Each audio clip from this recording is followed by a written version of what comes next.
Assalamualaikum warahmatullahi wabarakatuh. Jumpa lagi dengan channel kami, channel yang membahas mengenai dunia pendidikan dan teknologi. Pada video kali ini saya ingin berbagi tutorial ataupun penjelasan mengenai pengisian DRH untuk CPNS. Pengisian DRH untuk CPNS, ada beberapa pertanyaan dari teman-teman di kolom komentar di video sebelumnya, dan ada yang chat ke admin kami mengenai petunjuk-petunjuk pengisian DRH.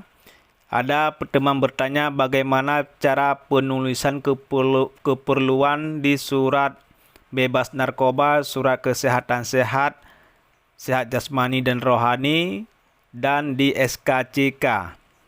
Dan bagaimana dan apa-apa saja yang diminta untuk diupload, dokumen-dokumen apa saja yang harus diupload saat pengisian DRH.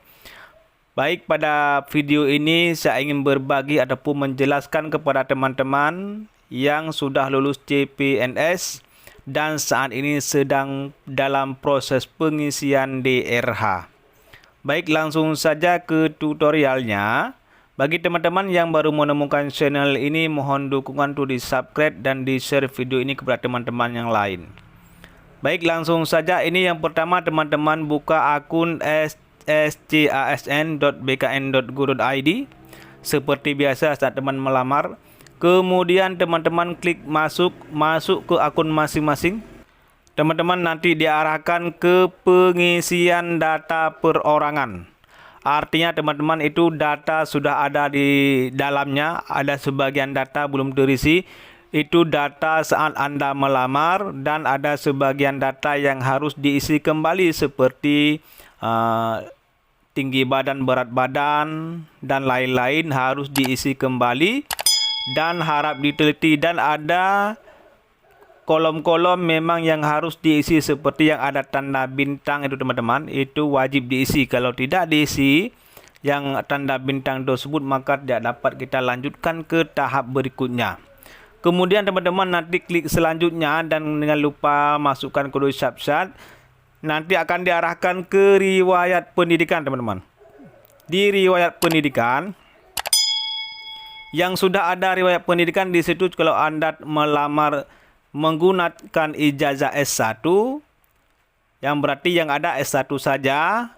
Selanjutnya teman-teman klik tambahkan pendidikan, itu masukkan pendidikan tingkat SD duluan, tingkat SD, kemudian tingkat SMP, tingkat SMA, sampai dengan S1.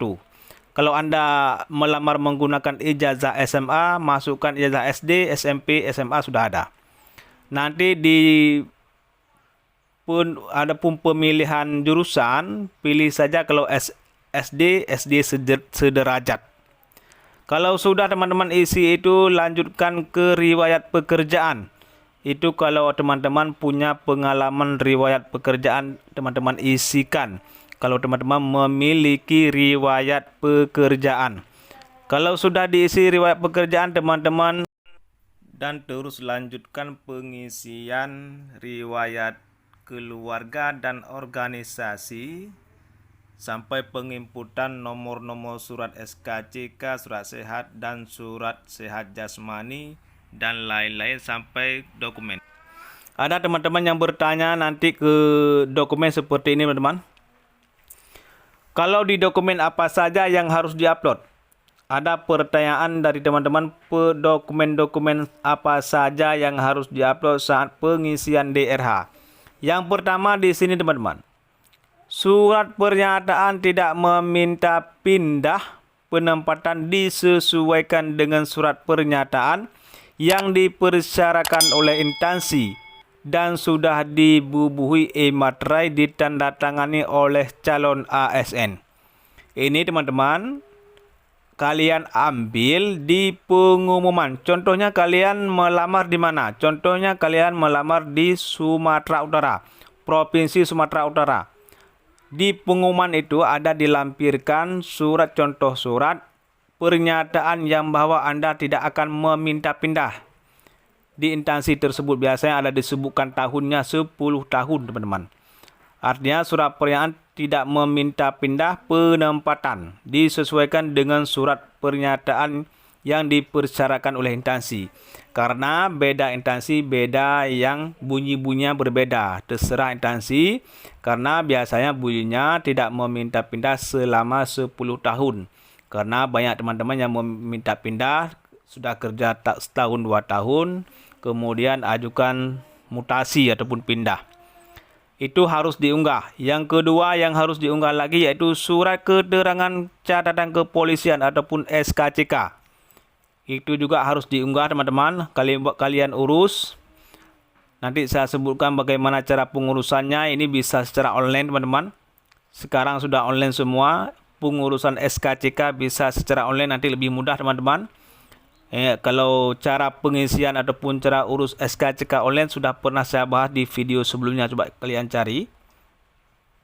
Selanjutnya daftar riwayat hidup. Ini kalau sudah diisi semua, nanti ada tombol di atas di sini teman-teman, ada tombol cetak DRH.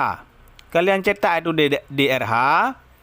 Kemudian setelah kalian cetak, di-print, ditanda tangan, kasih materai, upload kembali di sini teman-teman. Upload kembali di sini setelah kalian print DRH. Ada 2 biji DRH-nya. DRH perorangan dan DRH individu. Ada 2 tombol, kalian print, scan, tanda tangan, kasih materai, upload kembali di sini. Kemudian ada surat tidak mengkonsumsi narkoba. Ini diurus di tingkat rumah sakit, teman-teman, di rumah sakit daerah, rumah sakit tingkat kabupaten atau kota. Jangan kalian urus SKCK ataupun surat tidak mengkonsumsi narkoba ini di puskesmas. Selain di rumah sakit, bisa juga di BNN, bisa.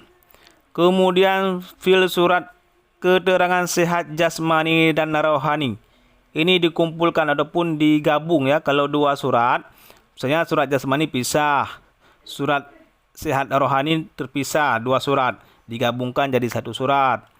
Kalian scan 2 fil, 2 lembar, gabung, upload di sini.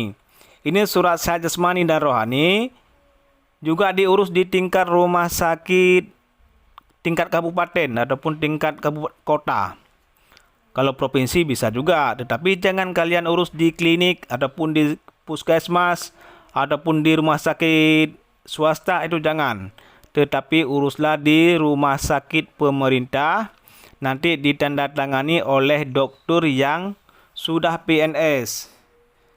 Ada NIP-nya di bawah yang sudah PNS.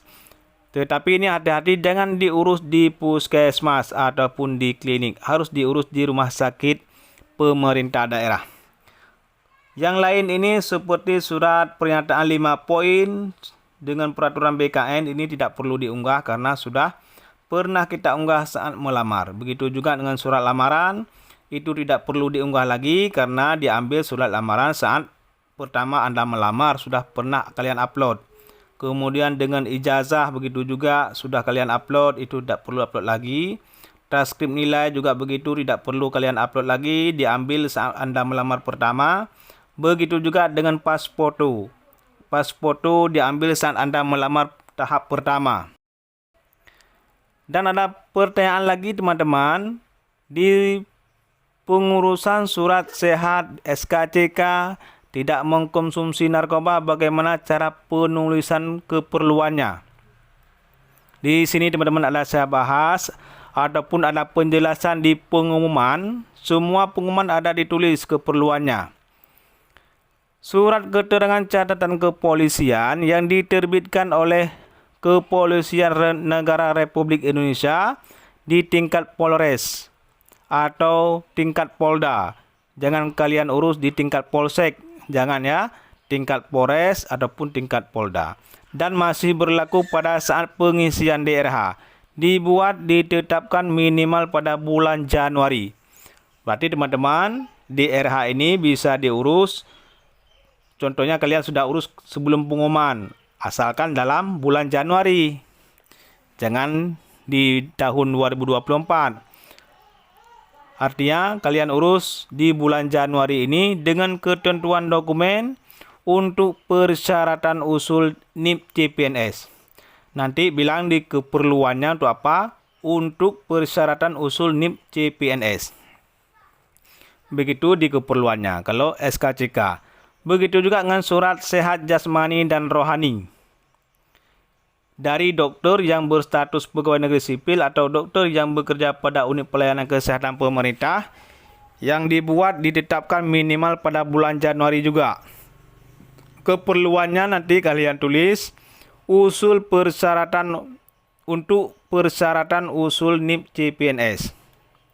Sama seperti SKCK, begitu juga dengan surat tidak mengkonsumsi narkoba yang ditandatangani oleh dokter dari unit pelayanan kesehatan pemerintah atau pejabat yang berwenang pada badan seperti BNN badan atau lembaga yang diberikan kewenangan untuk pengujian zat narkoba dimaksud. Yang dibuat dan ditetapkan minimal pada bulan Januari juga, dengan keterangan dokumen untuk persyaratan usul NIP CPNS. Berarti ini semua surat keperluannya teman-teman tuliskan untuk persyaratan usul NIP CPNS. Begitu saja keperluannya. Jadi tidak berasumsi yang macam-macam. Kalian tuliskan saja seperti di pengumuman untuk persyaratan usul NIP CPNS. Jadi jangan terpengaruh dengan asumsi rekan-rekan yang lain. Inilah teman-teman yang dapat saya bagikan pada video ini. Semoga bermanfaat. Kalau ada pertanyaan ataupun keliru, mohon di komen di bawah ini. Nanti akan diluruskan oleh teman-teman yang sudah ataupun yang mengetahui tentang pengurusan ini. Karena teman-teman ada yang sudah jadi PNS ataupun sudah jadi P3K, sudah berpengalaman dalam pengurusan surat-surat ini. Terima kasih telah mendengarkan. Mohon dukungan untuk di-subscribe channel kami dan di-share video-video ini kepada teman-teman yang lain. Assalamualaikum warahmatullahi wabarakatuh.